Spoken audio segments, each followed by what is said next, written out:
நான் பிறந்து வளர்ந்ததெல்லாம் ஒரு ஃபார்மில், சென்னையிலேருந்து ஒரு 30 kilometre.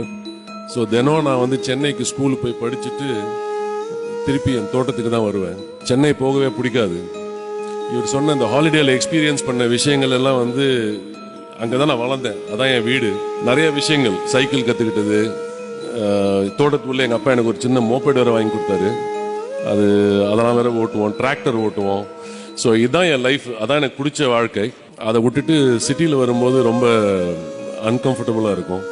Nature, I am farm boy. So இப்போ இதெல்லாம் நீங்கள் கிராஸ் பண்ணி வந்தவர் தான் எங்க சார். Okay, super. நம்பர் மாதிரி இல்லைல்ல, அவர் கலருக்கும் ஸ்டைலுக்கும் வில்லேஜ் பாய்னு சொன்னா யார் நம்புறது சார்? எனக்கு விஷுவலாக கனெக்ட் ஆக மாட்டேன் சார். அரவிந்த் சாமி சார் சின்ன வயசுல கோலி ஆடுறாரு, பம்பரம் விடுறாரு. இப்போ கார்த்தி என்ன ஓகே பண்ணிட்டு தோணும். திங்க் பண்ணி பார்த்தா எப்படி இவர் என்ன பண்ணுவார் 100 மாட்டுக்கு நடுவில்? ஏ move the car side, get down boys, ஏ cows, I am honking the horn அப்படி நினைச்சிருந்தேன்.